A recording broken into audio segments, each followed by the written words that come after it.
오늘의 성경 말씀은 요한복음 4장 46절에서 54절까지의 말씀입니다.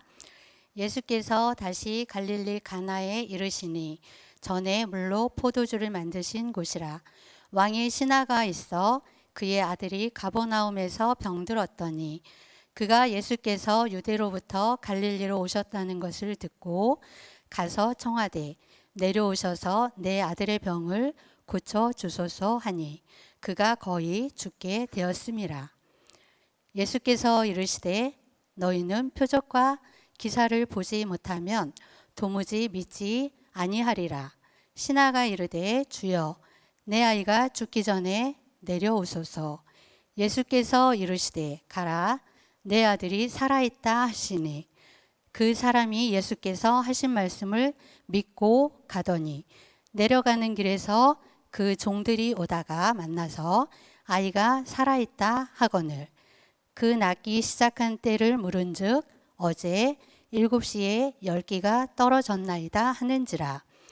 그의 아버지가 예수께서 내 아들이 살아있다 말씀하신 그때인 줄 알고 자기와 그 온 집안이 다 믿으니라.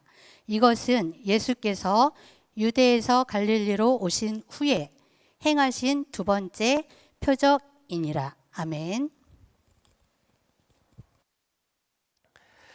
예수님께서 사마리아에서 갈릴리로 가시면서 선지자가 고향에서는 높임을 받지 못한다라는 말씀을 하셨어요. 그런데 이상한 점이 두 가지입니다. 첫 번째는 고향에서 높임을 받지 못한다고 하셨음에도 그러면 고향 안 가셔야 될 것 같은데 고향에 갈릴리로 가셨다는 점입니다. 왜 가셨을까요? 예수님은 사람들의 높임을 받는 것이 삶의 목적이 아니셨기 때문입니다. 하나님의 뜻을 이루어 가시는 것이 삶의 목적이셨기 때문입니다. 두 번째는 고향에서 높임을 받지 못한다고 하셨는데 실제로 고향에 가서 갈릴리 사람들의 환영을 받으셨다는 점입니다. 왜 예수님의 예상과 달랐을까요? 갈릴리 사람들이 예수님을 환영한 건 예수님을 주인으로 모셨기 때문이 아니라 예수님께서 예루살렘에서 기적을 행하신 것을 보았기 때문에 기적을 보려고 환영한 것입니다. 오늘 본문에서도 예수님을 환영한 갈릴리 사람들과 크게 다르지 않은 한 사람이 등장합니다. 병든 아들을 둔 왕의 신하입니다. 그는 예수님께서 갈릴리 가나에 계시다라고 하는 소문을 듣고 가버나움에서부터 예수님을 찾아왔습니다. 예수님은 그의 믿음을 보시고 그의 아들의 병을 고쳐주셨습니다. 이 짧은 사건 속에서 저는 세 가지 교훈을 함께 살펴보려고 합니다. 첫 번째 교훈은 문제 없는 사람은 없다는 것입니다.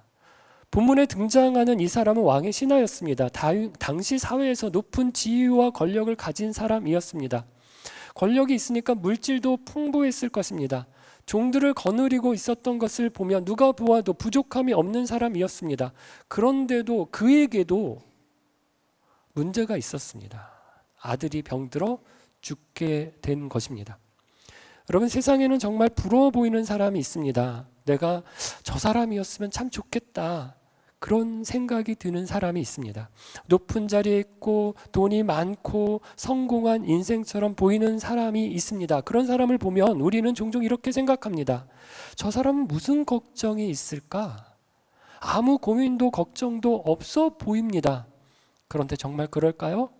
아닙니다. 문제 없는 사람은 없습니다. 오히려 많이 가진 사람일수록, 높은 자리에 있는 사람일수록 더 큰 문제를 안고 사는 경우가 많습니다. 생각해 보십시오. 아기였을 때 뭐가 제일 힘들었습니까? 배고픈 겁니다. 배고프면 악을 빽빽 쓰면서 웁니다. 그럼 먹고 사는 문제가 그 아기에게는 세상의 전부였습니다. 그런데 조금만 자라도 문제가 달라집니다. 공부하는 자녀들 어떻습니까? 부모가 먹여주죠, 입혀주죠, 공부시켜줘요. 그런데 걱정이 많습니다. 성적 걱정, 친구 문제, 진로 고민, 이성교제 같은 문제가 한가득입니다. 세상의 고민은 자기들이 다 하는 것처럼 살아갑니다. 여러분, 그럼 대학 가면, 청년이 되면 문제가 없을까요? 걱정이 없습니까? 오히려 더 많아집니다. 공부하랴, 연애하랴, 취준하랴, 걱정이 태산입니다. 그렇다면 직장을 갖고 결혼을 하면 문제가 없을까요? 직장에서도 일도 힘들고 관계도 힘들고 이 눈치 보고 저 눈치 보면서 살아남아야 합니다. 성과에 대한 압박도 있고 승진을 해도 문제고 안 해도 문제입니다. 아이들은 어린데 모아둔 돈은 별로 없고 자녀 교육시켜야지, 집 사야지, 노후 문제 준비해야지, 걱정이 끝이 없습니다. 이 직장에서 내가 언제까지 일할 수 있을까? 퇴직하면 내가 어떻게 또 살아야 되나? 막막합니다. 그러다 보면 사업하는 사람이 참 부럽다라는 생각이 들기도 합니다. 하지만 사업도 만만치 않겠죠. 지금처럼 어려운 때도 없었다라고 자영업 하시는 분들이 이야기합니다. 자금 끌고 와야지, 영업해야지, 임대료 내는 날, 직원들 월급 주는 날은 왜 이렇게 빨리 돌아오는지 힘든 일이 많습니다. 이러다 우리 어떤 분은 목회자는 참 고민이 없을 것 같다라고 생각하는 분들도 있습니다. 그러나 여러분, 제 미간에 깊은 주름이 그냥 생긴 게 아닙니다. 저 개인의 문제도 있죠. 가정의 문제도 한가득입니다.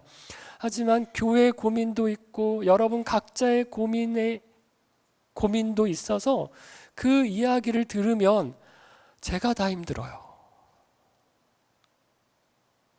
여러분, 나이가 많든 적든 돈이 있든 없든 누구든지 문제 없는 인생은 없습니다. 문제의 모양만 다를 뿐 모두가 크고 작은 문제를 안고 살아갑니다. 그렇다면 이 문제들을 어떻게 해야 할까요? 정답이 있습니다. 이 문제를 어떻게 해야 할까요? 예수님께 가지고 나아가야 합니다. 내가 해결할 수 있는 문제도 있지만 해결할 수 없는 문제들이 훨씬 많습니다. 아무리 애를 써도, 아무리 머리를 굴려봐도, 아무리 돈을 써봐도, 아무리 사람들의 도움을 구해보아도 해결되지 않는 문제들이 많습니다. 본문에 나오는 왕의 신하도 마찬가지였습니다. 가진 수단을 다 동원했을 것입니다. 돈도 써보고 백도 써보고 약도 써보고 좋은 의사도 모셔봤겠죠. 온갖 방법을 다 시도해 봤을 것입니다. 그런데도 해결할 수 없었습니다. 결국 그가 택한 길은 예수님께 나아가는 것이었습니다. 이것이 우리에게 주는 첫 번째 교훈입니다. 문제 없는 사람 없습니다. 우리가 해야 할 일은 그 문제를 가지고 예수님께 나아가는 것입니다. 내 힘으로 안 되는 문제 앞에서 믿음으로 예수님을 찾을 때 예수님께서 역사하십니다. 오늘 본문의 시작과 끝을 보면 모두 어떤 사건과 연결을 짓고 있다라는 것을 알 수 있는데요. 바로 예수님께서 가나에서 행하신 첫 번째 표적, 물을 포도주로 바꾼 사건입니다. 46절을 보면 예수께서 다시 갈릴리 가나에 이르시니 이곳이 뭐 했던 곳이다 라고요? 전에 물로 포도주를 만드신 곳이다 라고 기록하고 있습니다. 그리고 본문의 마지막인 54절에서도 이것은 예수께서 유대 갈릴리로 오신 후에 행하신 두 번째 표적이라고 하여 첫 번째 표적을 다시 한번 떠올리게 만들고 있습니다. 왜 오늘 본문에서 요한은 이 두 기적을 계속 연결짓고 있을까요? 예수님께서 이 기간 동안에 단 두 번만 기적을 행하셨을까요? 아닙니다. 예수님은 기록되지 않은 수많은 기적들을 행하셨을 것입니다. 그런데도 굳이 첫 번째, 두 번째 기적을 연결하여 강조하는 이유는 두 사건을 비교해 보라는 뜻입니다. 생각해 보십시오. 예수님의 첫 번째 표적은 어떤 자리에서 일어났습니까? 혼인잔치 자리입니다. 사람들의 웃음소리와 축복이 가득 넘치는 자리에서 포도주가 떨어졌다라고 하는 문제를 예수님께서 해결해 주셨습니다. 그런데 오늘 본문 두 번째 표적은 어떤 자리입니까? 심각한 절박한 순간입니다. 아들이 죽어가고 있는 상황입니다. 한 아버지가 그 죽어가는 아들을 살리기 위해서, 그 생명을 살리기 위해서 애타는 마음으로 예수님께 나온 자리였습니다. 무엇을 말해주는 걸까요? 기쁨의 자리에도 문제가 있고 슬픔의 자리에도 문제가 있다는 것입니다. 인생의 모든 순간에 문제는 존재합니다. 그러나 중요한 것은 그 다음입니다. 이 모든 자리에서 이 모든 문제를 가지고 나아가야 할 곳, 예수 앞이라는 것입니다. 예수님은 기쁨의 자리를 더 큰 기쁨으로 채우시는 분이십니다. 예수님은 슬픔의 자리를 감사로 바꾸시는 분이십니다. 예수님은 잔치의 부족함도 채우시지만 죽음 앞에 놓인 절망 중에서도 위로하시고 건져주신 분이십니다. 그러므로 여러분, 기쁠 때든지 슬플 때든지 문제가 있든지 없든지 모든 상황 속에서 우리의 염려와 근심과 불안과 걱정을 예수님께 가지고 나아가기를 바랍니다. 우리를 가장 잘 아시고 우리를 가장 선한 길, 좋은 길로 인도하시는 예수님께 나의 문제를 맡겨드리기를 바랍니다. 두 번째로 오늘 본문에서 배울 교훈은 예수님께 나오는 사람들의 믿음은 완벽하지 않다는 것입니다. 본문에 나오는 왕의 신하가 살던 곳은 어디입니까? 46절을 보니까 그의 아들이 가버나움에서 병들었더니 라고 말씀합니다. 가버나움은 예수님이 계신 가나에서 약 32km 떨어진 곳에 있습니다.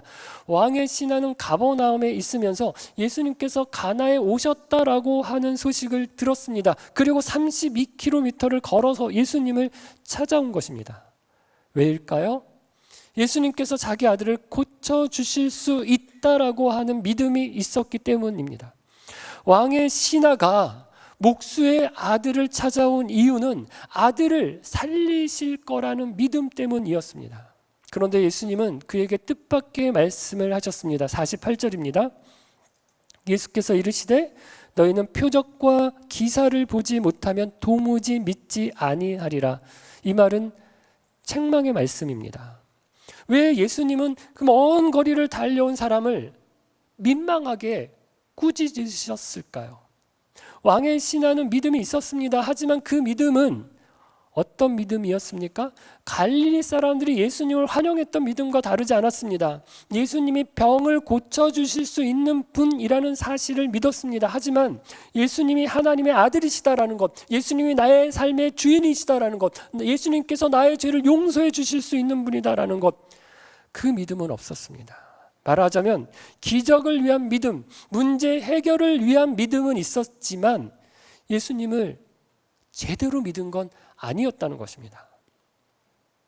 그래서 예수님께서는 단순히 기적만을 구하는 수준의 믿음에 머물러 있지 말라고 하신 것입니다. 그 믿음이 출발점일 수는 있습니다. 하지만 계속 그 자리에만 머물러서는 안 된다는 것입니다. 이처럼 왕의 신하의 믿음은 불완전했습니다. 그러나 중요한 것은 그 불완전한 믿음이라도 예수님께 나아왔다는 것입니다. 그리고 예수님은 그 믿음을 책망하시면서도 그를 거부하거나 거절하지는 않으셨습니다. 오히려 그의 믿음을 자라게 하시고 아들을 고쳐주시는 은혜를 베풀어 주셨습니다. 우리도 마찬가지입니다. 우리의 믿음이 완전하지 않습니다. 때때로 상황에 쫓기고 문제에 눌려서 예수님을 찾을 때가 있습니다. 기적을 바라고 문제 해결을 구하면서 예수님 앞에 나아올 때도 있습니다. 하지만 주님은 그런 우리를 정죄하지 않으십니다. 오히려 그 믿음을 바른 방향으로 인도하시고 은혜를 부어주십니다.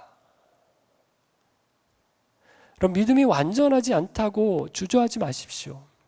믿음이 작다고 낙심하지 마십시오. 중요한 것은 예수님 앞에 나아가는 것입니다. 그 자리에 나아갈 때 우리 예수님은 우리의 믿음을 자라게 하십니다. 우리의 삶에 참된 구원과 회복을 이루십니다. 여러분, 예수님께서 물을 포도주로 바꾸셨을 때 바꿔달라고 요청했던 사람이 누굽니까? 예수님의 어머니 마리아입니다. 그때 예수님 어떻게 어머니 마리아에게 반응하셨나요? 예, 제가 바로 만들어 드리겠습니다 라고 말씀하지 않으셨습니다. 오히려 이렇게 말씀하셨습니다. 여자여, 나와 무슨 상관이 있나이까? 내 때가 아직 이르지 아니하였나이다. 어머니의 요청이었음에도 불구하고 아주 냉정하게 반응했습니다. 그럼에도 결국 예수님은 포도주를 만들어 주셨습니다. 오늘 본문도 마찬가지입니다. 왕의 신하가 아들을 살려달라고 간청했을 때 예수님은 너희는 표적과 기사를 보지 않으면 도무지 믿지 않는다라고 꾸짖으셨습니다. 하지만 결국 또 그 아들을 살려주셨습니다. 예수님 참 이상하십니다. 처음부터 부드럽게 어머니가 얘기하시면 예 어머니 그렇게 하겠습니다 해주셨으면 좋았을 텐데, 왕의 신하가 살려달라 고쳐달라 했으면 네 제가 고쳐드릴게요 어서 갑시다 라고 했으면 좋았을 텐데, 예수님은 왜 마치 안 들어주실 것처럼 하시다가 그렇게 말씀하시다 결국 들어주셨을까요? 예수님이 원래 까칠한 분이셔서, 원래 좀 매사에 부정적인 분이셔서 일단은 거절하고 보는 분이셨던 걸까요? 아니겠죠. 예수님은 기적만 보지 말고 예수님이 누구신지를 보도록 하시기 위함이었습니다. 예수님은 기적 자체보다 그 기적이 가르치는 더 깊은 진리를 보게 하시려는 것이었습니다. 요한복음을 보면 요한복음에 나오는 기적은 그냥 단순한 기적이 아닙니다. 요한은 그 기적을 표적이라고 부릅니다. 물을 포도주로 바꾸신 것도, 병든 아들을 고쳐주신 것도 표적이었습니다. 표적이란 무엇일까요? 표적은 목적지가 아니라 방향을 가리키는 화살표요 표지판입니다. 표지판 왜 세울까요? 표지판 자체가 목적이 아니라 가리키는 방향을 보라는 사인입니다. 왕의 신하는 처음에 표적만 보고 예수님께 나왔습니다. 예수님이시다라면 내 아들을 고쳐주실 거야, 고쳐주실 수 있을 거야. 그가 예수님께 온 이유는 기적을 바랬기 때문입니다. 예수님께서 너희는 표적을 보지 않으면 도무지 믿지 않는다라고 말씀하신 것도 이 때문입니다. 그러나 예수님은 그를 물리치지 않으셨습니다. 불완전한 믿음, 표적만 쫓는 믿음이었지만 그 믿음도 받아주시고 품어주시고 응답해 주셨습니다. 여러분, 지금 이 자리에 앉아있는 우리도 마찬가지입니다. 어떤 분은 친구를 따라서 교회에 오셨을 겁니다. 어떤 분은 하도 아내가 남편이 가자고 해서 그냥 가정의 평화를 위해서 나온 분도 있을 것입니다. 어떤 분은 자녀 문제로, 건강 문제로, 가족과 사업 때문에 오셨을 수도 있습니다. 믿음의 동기와 깊이, 시작점은 다 다릅니다. 그런데 예수님은 그런 우리를 향해 미국 이민국이 비자 내놔봐라 라고 하면서 야, 너 추방, 이렇게 우리의 믿음을 검사하자라고 하지 않으십니다. 너 자격 미달이네? 그렇게 우리를 쫓아내지 않으십니다. 품어주십니다. 만나주십니다. 본문 50절을 보십시오. 예수께서 이르시되 가라, 내 아들이 살아있다 하시니 그 사람이 예수께서 하신 말씀을 믿고 가더라. 뭐라고요? 믿고 가더라. 이 믿음은 어떤 믿음인가요? 아직 결과를 보지 못했습니다. 아들은 여전히 멀리 떨어진 가버나움에 있었고 낳았는지 안 낳았는지 확인할 길도 없었습니다. 그런데 왕의 신하는 예수님의 말씀을 믿고 발걸음을 돌렸습니다.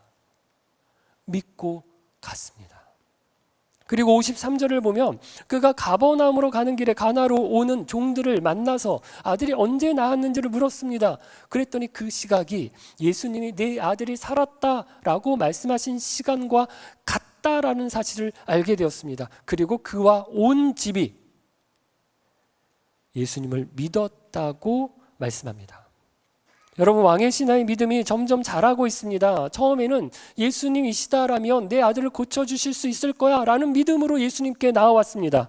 그러나 50절에서는 어떻게 바뀌었습니까? 예수님의 말씀을 듣고 떠날 때는 예수님이 고쳐주셨어 라고 믿었습니다. 예수님을 만난 시간은 7시라고 나오는데 지금 시간으로 오후 1시입니다. 그날 바로 집에 갔다면, 오후 1시에 예수님의 말씀을 듣고 바로 집으로 갔다면 35km, 적어도 저녁이나 늦어도 밤 늦게는 도착할 수 있었을 것입니다. 그런데 가나에 계속 머물다가 다음 날에야 집으로 가버나움으로 향했습니다.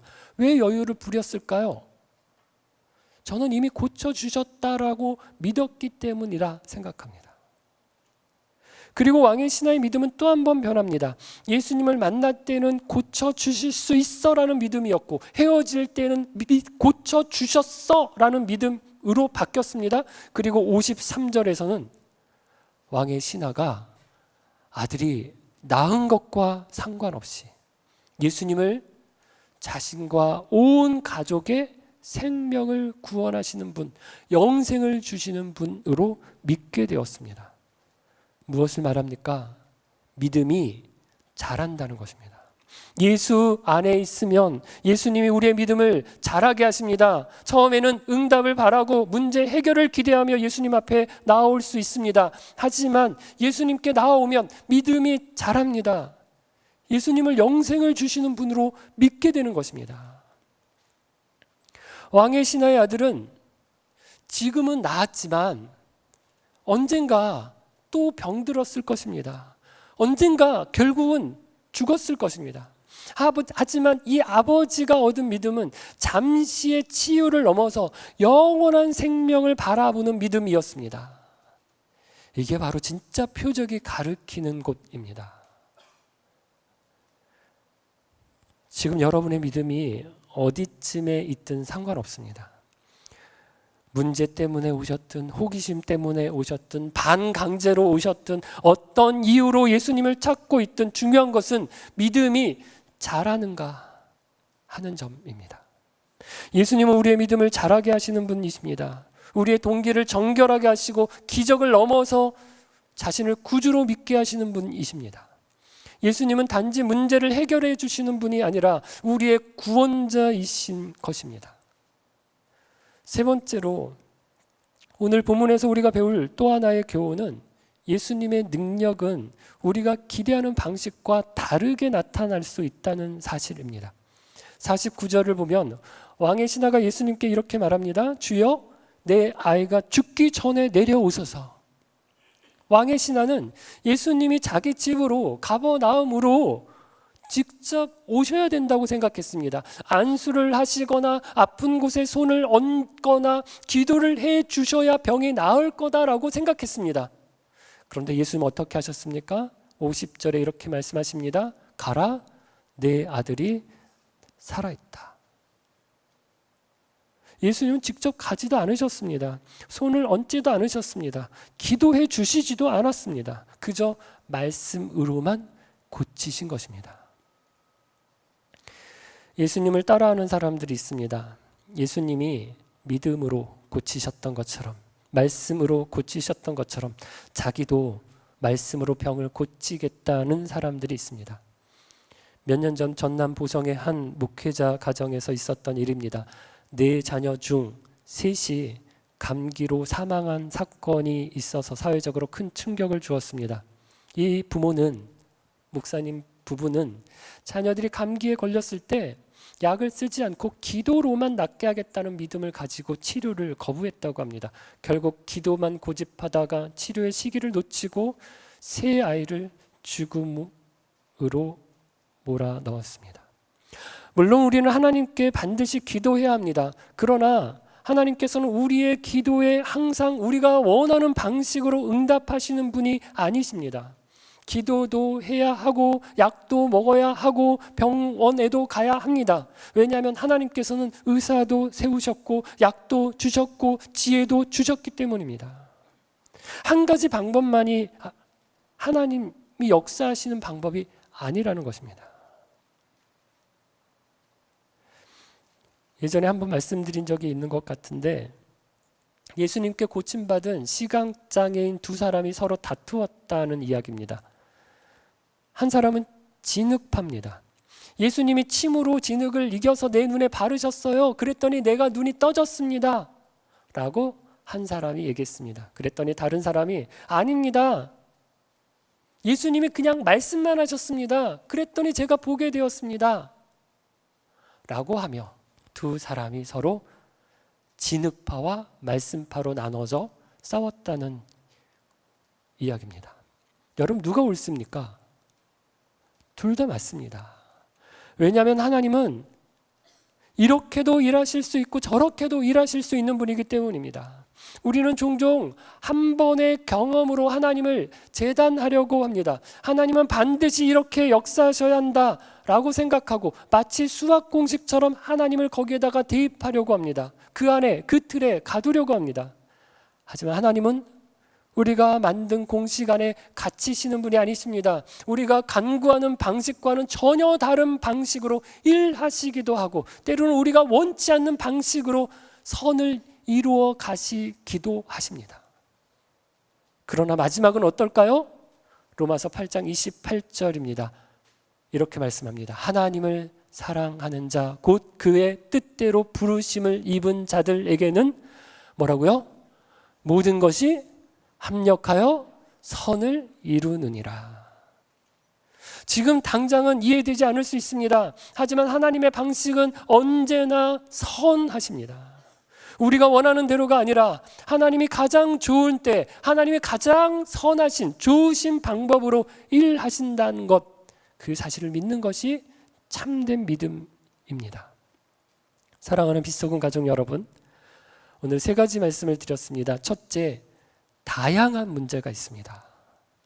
돈이 많든지 적든지, 많이 배웠든지 배우지 못했든지, 결혼식 같은 기쁨의 자리에 있든지, 아니면 중환자실을 연상하는 슬픔의 자리에 있든지 문제는 있습니다. 중요한 건 그 문제를 누구에게 가지고 가느냐. 우리의 모든 문제를 예수님께 가지고 나아가시기 바랍니다. 그분만이 참된 해결자이십니다. 둘째, 다양한 믿음이 있습니다. 믿음의 출발점은 다를 수 있습니다. 하지만 믿음은 자라야 합니다. 어떤 분은 단지 병고침을 바라는 마음으로, 어떤 분은 인생의 위기를 만나서 교회에 오셨을 수 있습니다. 그러나 10년, 20년이 지나도 계속해서 그 자리에만 머물러 있다면 그 믿음은 죽은 믿음일 수 있습니다. 예수님께서 우리의 육신뿐만 아니라 우리의 영혼까지 고치시는 주님이신 것을 믿는 믿음으로 자라나야 합니다. 셋째, 다양한 응답이 있습니다. 하나님의 응답은 우리가 생각하는 방식과 다를 수 있습니다. 우리가 구하는 대로, 우리가 기도한 대로 되지 않을 수 있습니다. 하지만 하나님의 일하심을 신뢰하십시오. 가장 좋은 길로 우리를 이끌고 계신다라는 것을 믿으시기 바랍니다. 사랑하는 여러분, 문제가 있습니까? 예수님께 가지고 나아가십시오.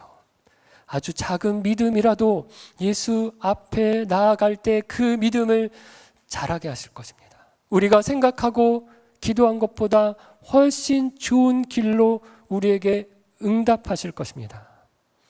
예수님은 내 삶의 문제를 해결해 주시는 분입니다.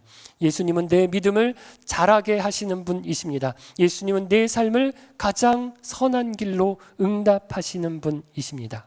그 좋으신 예수님께 한 걸음 한 걸음 나아가시는 저와 여러분 되기를 주의 이름으로 축원합니다. 함께 찬양 드리겠습니다.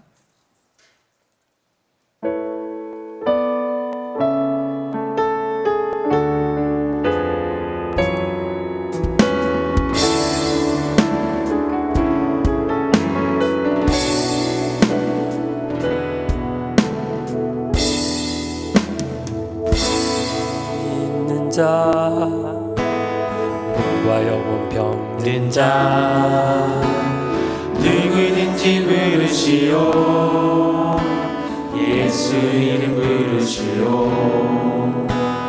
그 이름을 믿는 자, 그 이름을 부르는 자, 그가 어떤 사람이든 그는 구원 얻으리. 마음 있는 자, 몸과 영혼 병든 자, 누구든지 부르시오. 예수 이름 부르시오.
작은 문제가 우리 앞에 있습니다.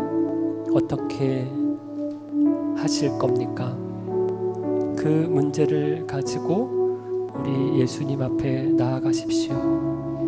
기도의 자리로 나아가십시오. 우리 주님 앞에 간절히 매달리십시오.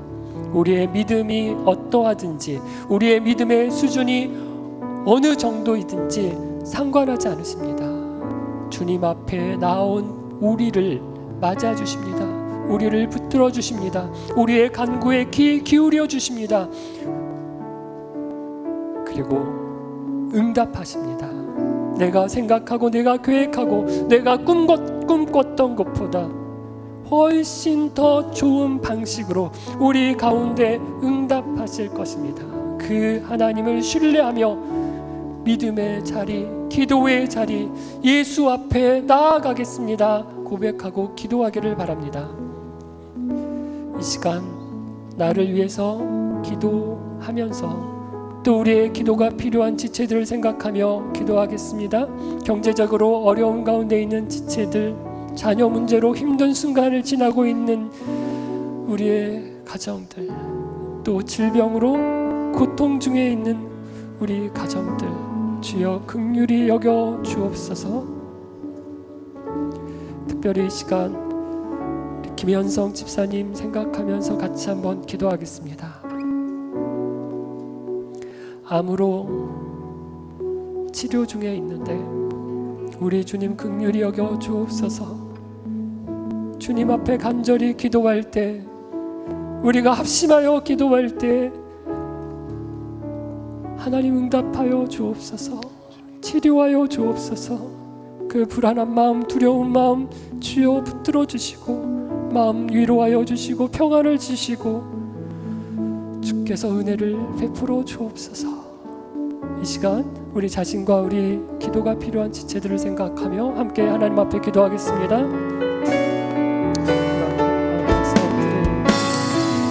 주여